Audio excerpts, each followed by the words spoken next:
Hello everyone, it's James here for another Biome Bites episode. In these episodes, it's just me talking, and we speak about specific topics that have come up frequently on the Inside Matters podcast with a view to giving you more digestible, excuse the pun, information that you can take into your daily lives to improve your gut health and your microbiome. So in today's episode, we're going to be speaking about what not to eat for your microbiome.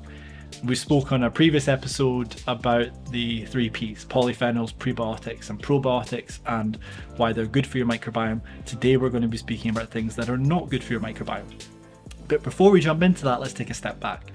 So as a reminder for those who've been listening to the podcast for a while, or as new information for those that have just tuned in, the microbiome is a term used to describe all the microorganisms that inhabit a particular environment, their collective genomic potential, so all of their genes, and their theatre of functional activity, essentially all the things that they produce. Now, there's microbiomes everywhere. There's a microbiome in your toilet. There's a microbiome in your ear. There's a microbiome in your gut, which is what we're speaking about today. But there's also microbiomes in soil, which are really important for plant health. There's microbiomes in the sea, microbiomes in coral reefs. Basically, there's microbiomes everywhere. And there's a lot of learnings that we can take actually from microbiomes in different parts of the world to create analogies and ideas and concepts that can be applied to our gut microbiome. So just one example, you can think about weeds in your garden. If the conditions promote the growth of weeds, they become dominant, and all the other life forms within the garden in the context of plants typically die off. So what we're trying to do with our gut microbiome is make sure that we've got very low levels of weeds. How do we do that? We create a healthy ecosystem within the gut who protect us and resist the colonization of bad bugs, which are analogous to weeds. And we make sure that we don't consume things that damage our microbiome. And today we're going to be speaking about what not to eat and what not to drink and what not to do to promote a healthy, beneficial microbiome. So what we're going to start with is diet, because diet's everything in the context of the microbiome. If you're not taking steps every day to look after your microbiome, then you're not doing everything you can to be as healthy as you possibly can. We all take a daily multivitamin, not all of us take a daily multivitamin. A lot of people take a daily multivitamin. But do we give our microbiome a daily multivitamin? No, we should. We should spend every day giving the microorganisms that inhabit our body foodstuffs and supplements to eat, and not essentially damaging them or promoting the growth of the weeds through bad foods.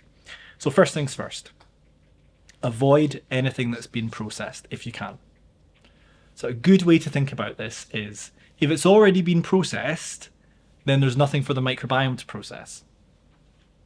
The microbiome just consumes it and doesn't produce the beneficial things that we want it to produce, or it has a damaging effect on the microbiome due to the nature of the foodstuffs.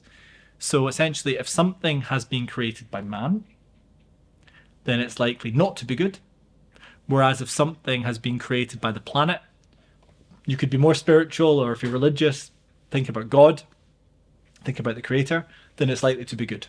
So things that are minimally processed, nuts, fruits, plants, meats that haven't been processed, olive oil, which has been kind of squeezed and pressed rather than manufactured through some extremely significant industrial process and have had hydrogen and things like that added to it. So the key take home is minimally processed as much as you possibly can. And the minimally processed food not only nourishes your microbiome, but almost always has a higher micronutrient content and is almost always more satiating, so it makes you feel more full, and probably has a better macronutrient content, the macronutrients being fat, carbohydrate, protein. So there's a whole raft of benefits from eating a minimally processed diet. And a lot of people who have gut problems, who transition from a diet that's heavily processed to a diet that's minimally processed, see their symptoms go away, particularly in the context of irritable bowel syndrome. And this comes back to this broader picture of reducing the number of bad microorganisms in your gut, replacing or reinstating the microorganisms that were once there, or enhancing the microbiome through new microorganisms, and then nourishing. And the great thing about a healthy, minimally processed, diverse diet is that you're doing all of those things, because you've got some prebiotics in there, which are non-digestible, complicated carbohydrates, fibers, which promote the beneficial growth of bacteria. You've got probiotic-containing foods, miso, kefir, kimchi, kombucha, sauerkraut, as a non-exhaustive list. And in addition to that, you've also got these things called polyphenols, which are metabolites from plants, which both have beneficial properties for our own cells, but also have beneficial effects for the microbiome. So think about 3 Ps in the context of what you're eating. Another thing I would recommend avoiding is artificial sweeteners. So this is a seriously controversial subject.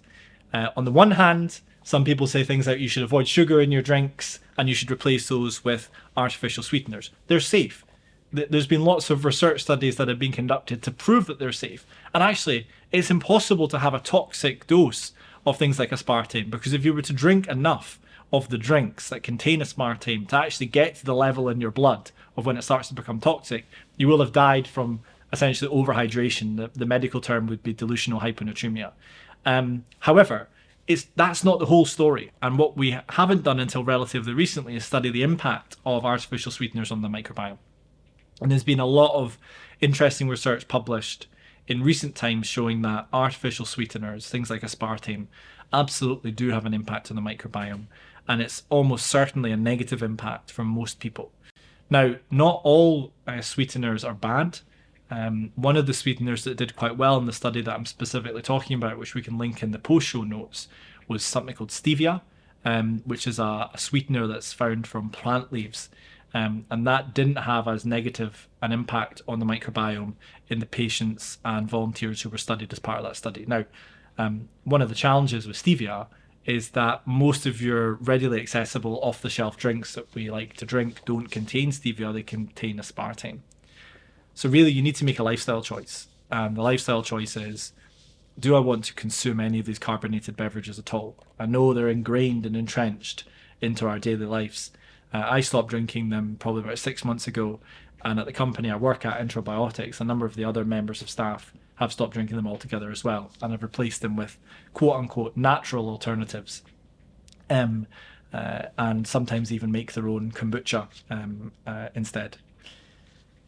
So that's artificial sweeteners. The other thing I want to talk about is alcohol.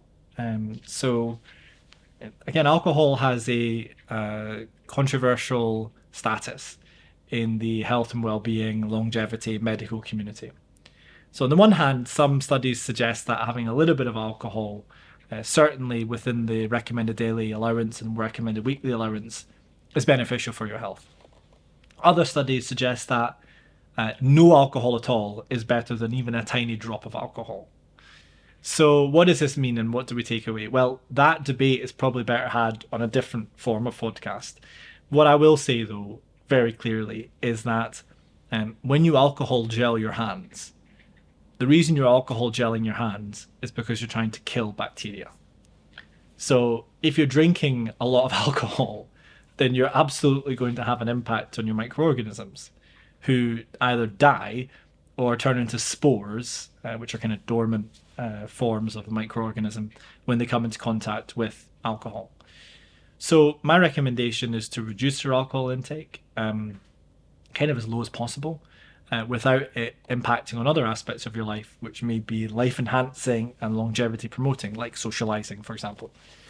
Red wine has come up a few times. Red wine does contain a lot of polyphenols. It doesn't contain fiber, but it contains polyphenols, in particular polyphenol called resveratrol, which has been shown in a number of animal studies to have positive effects on a whole raft of bodily functions and systems, and actually makes rodents live longer.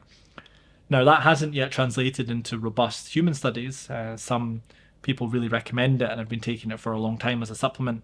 And to get the level that I think you really require for it to have a life-enhancing effect, you kind of need to take a supplement, because otherwise you'll be drinking a heck of a lot of red wine. That said, there has been some studies which have shown that red wine drinkers have a higher diversity of microbiome than non-red wine drinkers. And this was a study conducted by some French researchers. So essentially, you have to make your own choice. I think a glass or two of red wine a week is likely to have less negative impact than consuming, an equivalent amount of purified spirits or things like that. So I think a couple of glasses of red wine is what's recommended by some US doctors now who are focused on functional medicine and the microbiome. But I think alcohol to excess has an extremely damaging effect on the microbiome. And antibiotics, we're very interested in something called the gut-liver connection, the gut-liver axis.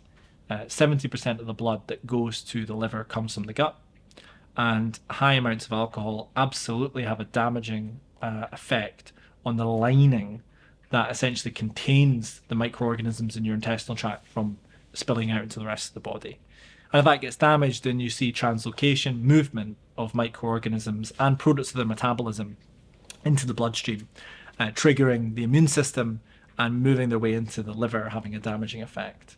So I think that in liver cirrhosis, for example, which is scarring of the liver, the alcohol is having a negative impact on the microbiome, and that's having a negative impact on the gut lining, and it's triggering immune system activation, which is causing the scarring of the liver. So excessive amounts of alcohol is absolutely going to have an impact on your microbiome. And a lot of people do have gastric discomfort, gastric distress, so essentially changes to their intestinal tract activity after a big night of drinking. So that's because alcohol is an irritant, it's a toxin, it's not good for your gut, and it's not good for your microbiome. Also going to talk about smoking. Smoking absolutely has an impact on your gut microbiome.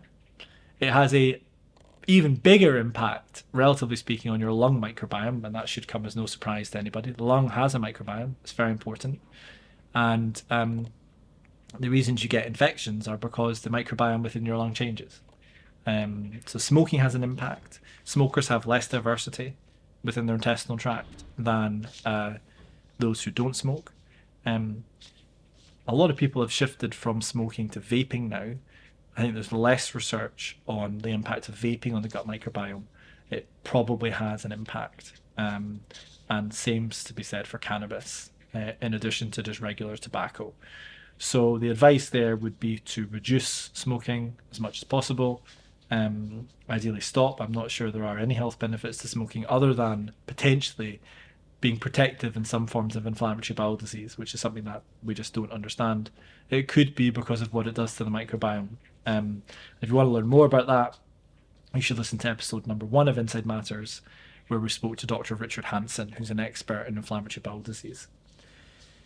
So we've talked about what not to eat and what not to do. We could go a step further and talk about antibiotics, but they're not really readily accessible to us. The advice there would be to not take antibiotics unless you really need them as prescribed by a doctor. Okay, so just to recap then, we've spoken about processed foods, processed sugars, processed oils. We've talked about the importance of minimally processed, things that can occur naturally on the earth, real food, as it's sometimes called, versus things that have been produced through an industrial process where they strip out the fibre, strip out the micronutrients, strip out the colour, all the things which are indicators of something that might be good for your microbiome. We've spoken about artificial sweeteners, we've spoken about alcohol, we've spoken about smoking. Now the kind of interesting thing is, all of that really can be attributed to general health as well. So maybe we need to think about, well, all these general health recommendations, they're linked to the microbiome, so maybe the microbiome was just integral for our general health. All of these government guidelines, they all have an impact on the microbiome. So health guidelines are microbiome guidelines too. Hope you've enjoyed the episode. As always, if there's any questions, please feel free to reach out on email or on social media. Look forward to hearing from you. Thank you.